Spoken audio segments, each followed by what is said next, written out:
Hello friends, those back pages here. I hope you're well. This will be the second go around at this since I forgot to put it in airplane mode the first time. So here's take two. We're going to talk about tonight a couple of current topics, show off some mail, talk about some stuff. So let's start with a couple of recent ongoings in the hobby. First being NFT. If you've been collecting for a long time, you know NFT stands for not for trade. Well, now it's taken on a new meaning. NFT has come to mean non-fungible token or something. I guess I should have looked that up before I pushed play. But, record. But here we are. Non-fungible token? Yeah, I think that's it. Either way, you already know what it means if you're involved in this. And it's not for me. You know, I've done the digital Tops apps things, Star Wars Card Trader, Bunt, Huddle, UFC, WWE, Skate. I've done all those in the past. Some I still check in pretty much daily because, OCD, I guess. But regardless, here we are. So that's not something that interests me, and that's okay. I like to say that I have enough going on with the physical cards that trying to add digital just probably be overwhelming for me in all aspects of it. So here we are. The other bit of news this week will be the press release from the National. Earlier this week, they sent out a press release saying that, as of right now, the show is a go. But it's not up to them. It's up to the state of Illinois and where they're at with the current situation of the pandemic and all that entails that. So they should know whether or not it's a go on July 1st. Although I tend to think they won't know on July 1st, but we're going to find out. And then they did also mention that if it is not a go in the end of July, June 1st, not July 1st. Did I say that? June 1st. Because the show is starting the last week of July and the beginning of August. So if it is a no-go, they're going to attempt to have the show in October. I know, it sounds a lot like last year, which pretty much is. And I've seen a lot of people say all over the place that, well, just move it. I'm not a lawyer, but I believe there would be a lot of legalese that prevents it from just being as simple as, just move it. Insurance purposes and current venue would probably have to be compensated and all of that mumbo jumbo. But if you hadn't heard, I just wanted to fill you in a little bit about it because honestly, normally around this time, I've got at least one or two, hey, get ready for the show type of videos. And as much as I do want to make one of those type of videos, I've held off because, man, if it doesn't happen, it's going to be very,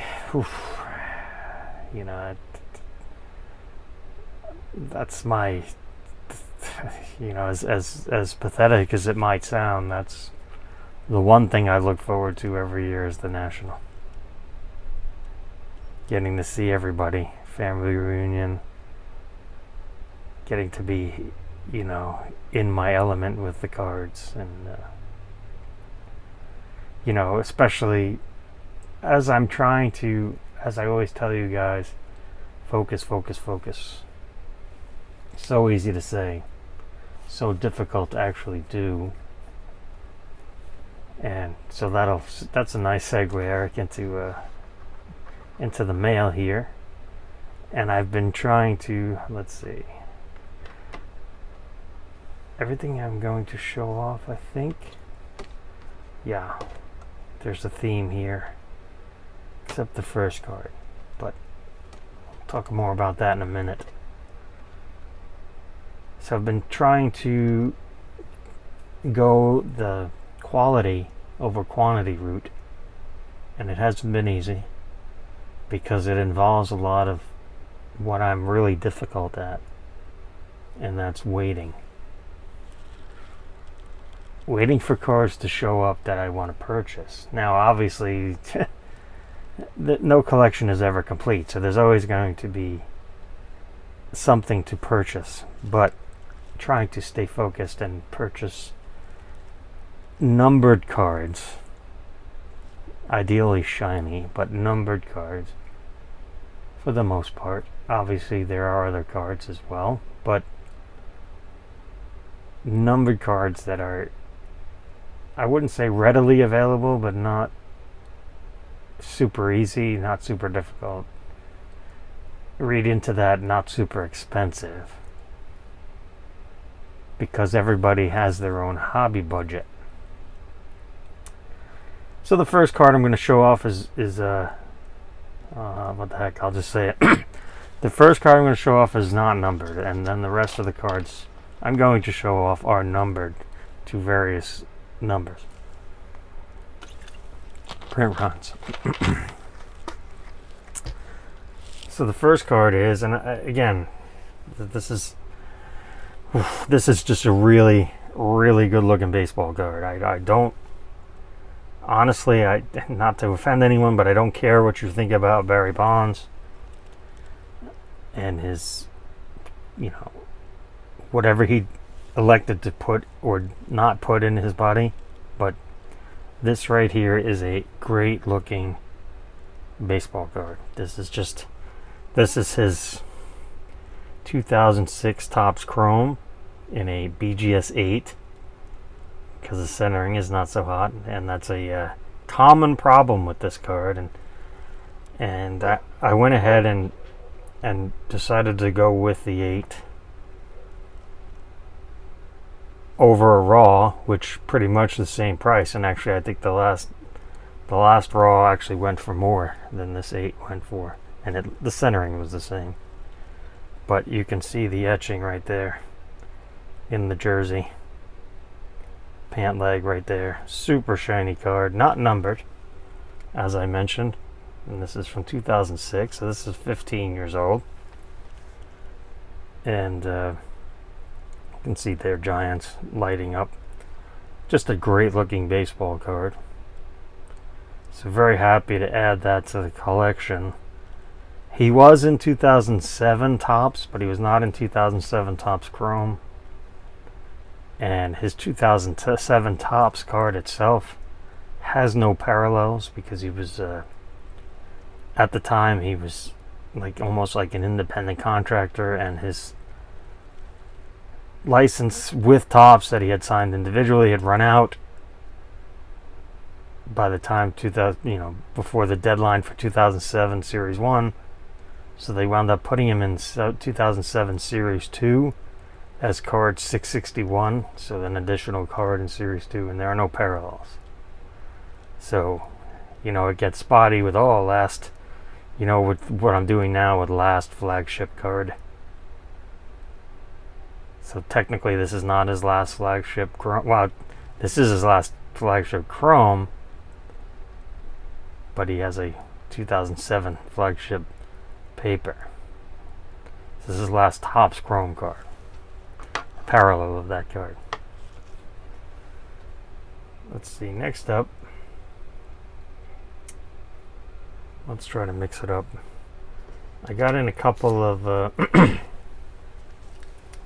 I did pick this up from a seller because excuse me, I picked this up from a seller because it's a great looking card. It was an add-on to something will show off soon that I was purchasing from the same seller. This is the 2012 Bowman Paper Blue, which are numbered to 500 on the back this year. I know it varies. For the most part, they're numbered to 500, but this is just a great looking baseball card because, I mean, this is almost like a, contrary to what the photo shows, but this is like a Mariners blue type of border. So I went ahead and added that to the collection. It's a great photo of Ichiro making contact. And again, I just feel that as a whole, Ichiro cards are very underappreciated at this time. We're a couple years out of retirement.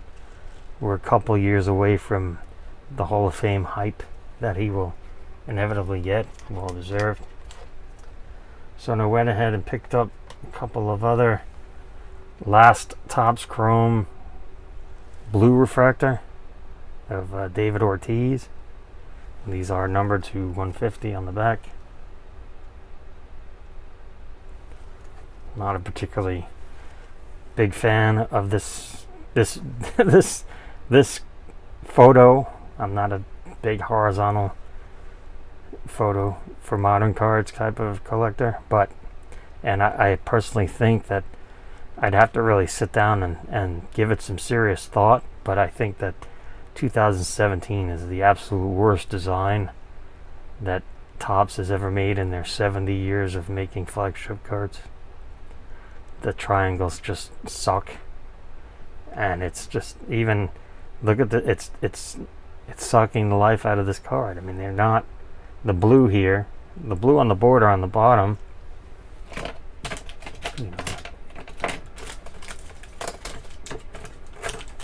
The blue on the border on the bottom here is refractor, shiny blue, and the triangles are not. It just makes it dull.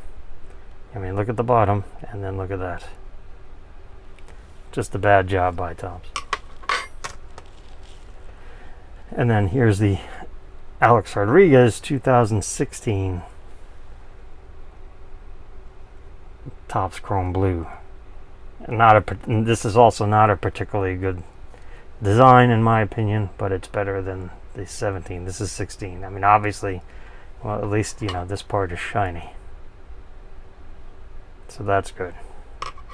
And again, these are number 2 150 on the back, number 9 of 150. And this was, both these cards were well under $10. The Ortiz and the A-Rod. Let's see. Let's mix it up. So I got in this. Very happy to get this in. And this is a 2018 Mike Trout Topps Chrome Blue Wave refractor. So you've got, it's not really showing up as well as I would thought it would on the camera, but this part is not shiny, which it should be. This wing looking thing, but on the bottom is shiny, and then in the whole background around him is shiny. He is not shiny, but I mean, I think it's a great looking card. It's a Blue Wave refractor. You can see there on the nameplate, very shiny. Now, the interesting thing about these is these started in 2016. The Waves, they were in Bowman Chrome earlier, but for Topps Chrome they started in 2016, and they've never been very well received in the hobby, and which is confusing to me. I get it, people are traditionalists, but this particular Blue Waves, as you look on the back, are numbered to 75. whereas the regular blue refractor of this card is numbered to 150. So there's half as many of these made as the non-wave. Yet this sells for significantly less, at least this Trout does, than the regular blue. You know, probably actually honestly, I haven't priced out a regular blue, but this probably was about maybe half as much as a regular blue, and it's confusing to me that's just the way the hobby works. You know, the hobby is a fickle thing. Let's see. This I was very happy to land this. I landed this via auction. I was surprised. It went well under my snipe, which made me very happy. And it is the Jeter 2015 Topps Chrome Blue Refractor. His last Topps Chrome card. Also his last flagship of this. Isn't, you know, non-chrome version. But very shiny card. I very much like this card. I mean, you see the Yankee blue around it, kind of, and goes well with the Yankees, and a tiny bit of etching. I mean, around his figure, I wish they had, you know, the pinstripes would have some etching, but, you know, Topps needs to get back to the etching. But the bottom has, there you can see some etching on it. So I think that, you know, they've done a very good job with these blue refractors. And again, this is number 150 on the back. This is actually number 100 of 150. So that there's your own sneaky eBay one of one crap. So we got a couple other cards that I got in the mail that I'm going to go over. And again, I told you guys I think that Ichiro is very, at this current time, he's a good buy, I guess, if you want to. I hate to, you know, bring that aspect into it, but, you know, I picked this up. This is a 2010 Topps flagship black border, not to be confused with the Walmart version, which I think the whole entire background is black, but this is numbered on the back to 59. Celebrating, I think it even says there, 59 years of collecting there on the top. But yeah, these are individually numbered to 59, and this is number 16 of 59. So I got this via auction, and again, it's very well made. It's almost got, like, almost, but not quite, a texture to the border.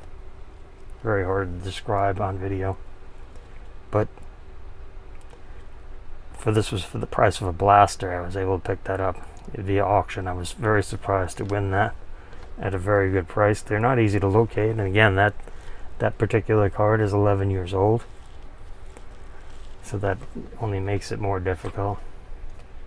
So I found one seller that had quantity of this one. So this is a Topps Gold, which I have been a fan of Topps Gold for a while, particularly the rookies. But, you know, again, these are numbered on the back to 2010. So that sounds like a lot, 2010 copies, but in reality, it's an 11-year-old card. 2010 copies over 11 years, they tend to go away into collections, disappear, you know, set collectors, team collectors. So I was very happy to be able to add 3 of these because the price was right to pick up all 3 at once, and they'll look good in the folio. You know, all these raw cards will be going in the folio. You know, I was actually talking to a couple friends the other night about this, that I am really starting to feel the slab fever again. Like, really enjoying, you know, looking at a nicely slab card. There's something about it that, you know, the slab haters just don't understand. Carrying on, here's another Topps Gold I picked up, 2006. So this one is 15 years old, and it's numbered on the back to 2006. And it's actually machine stamped, which I like more than the silk of the previous one. But numbered is numbered. And this is just a great photo. I mean, you saw I had the refractor in the last episode. I showed that in the folio. This is just a fantastic photo of Ichiro hitting. Fortunately, I prefer, my bias towards hitting, and that's just a fantastic looking card. Speaking of fantastic looking cards, this was a surprise win. I think I might have been the only bidder. And it's the 2005 Topps Flagship Gold Barry Bonds. And this is numbered on the back to 2005. You see the trend kind of mirrors the year of release. So this year's Topps Golds are numbered to 2021, and that number goes up one every year. So they're not, overly abundant. One more a year, not a big deal, but still in my opinion limited enough, and not super difficult but not super easy. Now these are just borders, man. I'm telling you, borders make such a difference. I mean, just look, I don't have one of this year's handies, but I mean, it's just, this thing is just electric in person. It's almost got like a 3D, almost like Bonds is recessed here, and the rest of is puffed up. It's not totally true, but, and again, this is a great picture of him at the plate, and just everything about this card is good looking. So very happy to be able to add that to the folio. So that's the summary of the recent mail. Very happy to add all of this stuff to the collection, like I said. And it's been, this is a couple of weeks worth of mail. Waiting for it to come in. Waiting for it to get listed, waiting for it to come in. I mean, waiting to end, win, hopefully, and then pay and wait for it to come in. All of that stuff. So I was looking through some of my older, I've got a couple more slabs here to show you. Some thoughts and some slabs. I was looking through a couple of other stuff getting ready for tonight's video. And I just wanted to reiterate that, we want to own the card. For the most of us here on the channel, in the community, our little tiny, nice community, we want to own the card. Would we all love to have gem mint 10s? Of course, who wouldn't? But, budget is a real life thing. And so would you rather have, I hate to use the term off grade, but, the non-gem, or not own either if you can't afford the gem. And one of the things I've done a lot of time now, recently, I've spent a lot of, and if you're not searching this way on eBay, I recommend you give it a shot.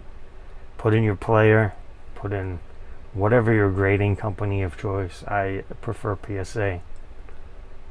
But as you've seen, I have no issue buying another company. It's all about price. But for PSA, I will put in, for example, Mike Trout. I just put Trout because it's common enough. Trout PSA -10, or Trout Chrome PSA -10. The key is putting in the -10 or minus, and actually now I've already added -ready for those bozos sellers that are fishing for views by putting, it's PSA 10, it's PSA ready. If it was PSA ready, why didn't you do it yourself?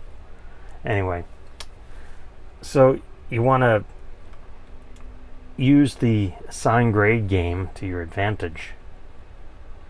And the cards I'm about to show, well, let's get these, not those two, but the cards I'm about to show exemplify that. So let's do that first and then close with these. So here's a 2009 blue refractor Derek Jeter. I won this at auction a while ago. It was well under 20 bucks, if I'm being honest. I think it might have been 15, I don't remember. But as you see there, it's a 6, which is, you know, a terrible grade for a modern card, but it is a blue refractor, which for some reason that year they numbered to 199. Not a fan of that. I like consistency, but if you look here, you can see, and I have to point it out, which is always a great thing. I mean, it's not the best picture in the world because he's throwing, but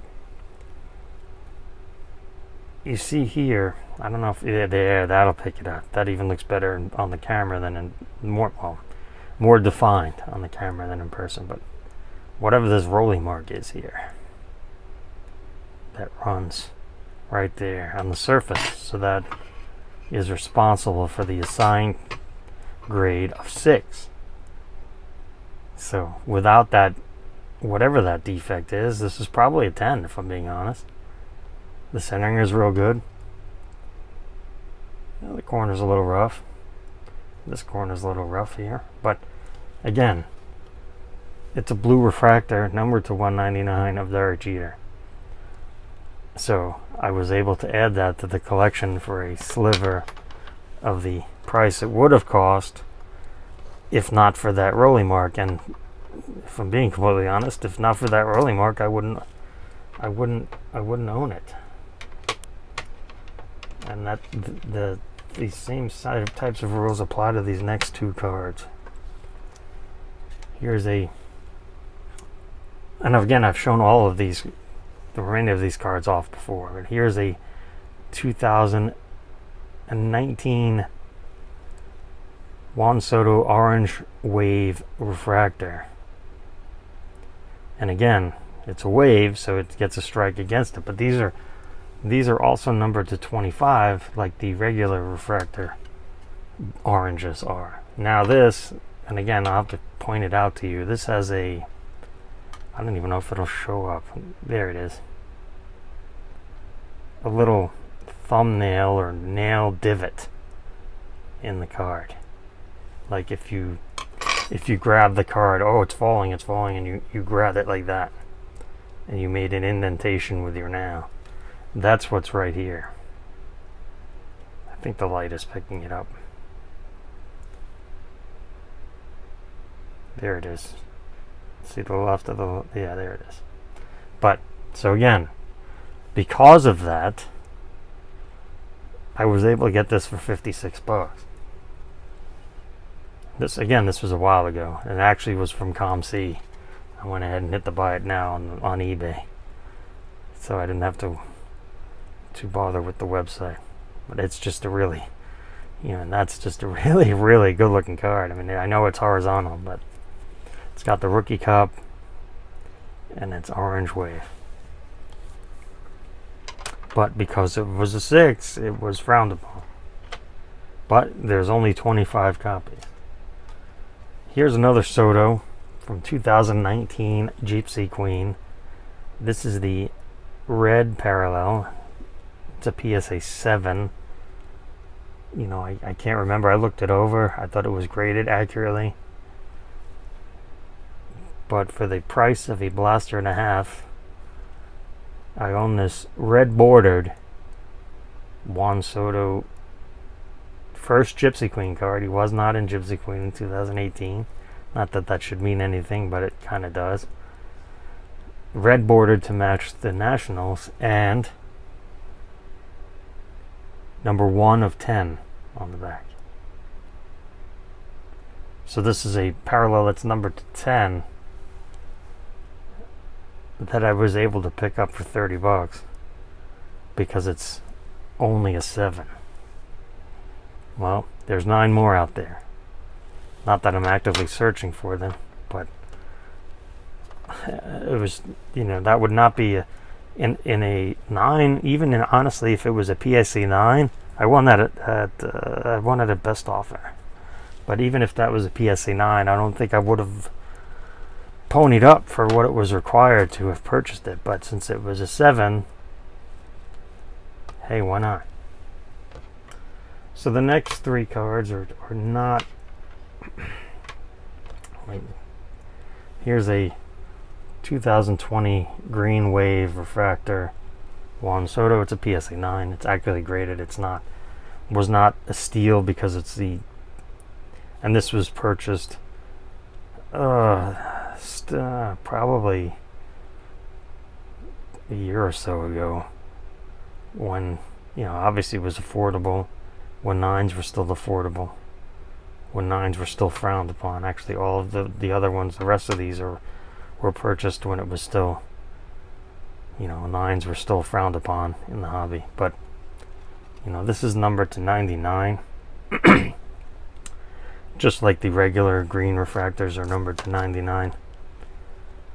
As I mentioned, the blue refractors, the blue waves are numbered to 75, but the blue refractors are numbered to 150 for the most part. And green refractors are numbered to 99. Green wave refractors are numbered to 99, but green wave refractors are barely half as popular as regular green refractors, which are not popular to begin with. And that leads me to the last 2 cards for tonight, and that's, these are Trouts, but more importantly, this is the green refractor numbered to 99, and the purple refractor numbered to 250. Well, actually 175. These are a little bit tougher in the update, but the traditional purple refractor, Topps Chrome purple refractors are numbered to 250. The traditional green refractor Topps Chromes are numbered to 99 and 250. These are just not popular. They've been around a very long time. For some reason, green and purple are just not popular. Now, I don't know if that's going to change. There have been a few times I've contemplating, hey, I should pick up some, whatever player it is in purple and green. Heck, the green refractors are numbered to 99. That's not a whole lot. But I don't know. I've thought about it. But they're not, I'm not saying they're dirt cheap, but it's something I continuously think about. And, in my daily hobby thinking, I go back and forth, kind of like the quantity versus the quality type of thing, which now I'm trying to focus more on the quality as far as the numbered cards.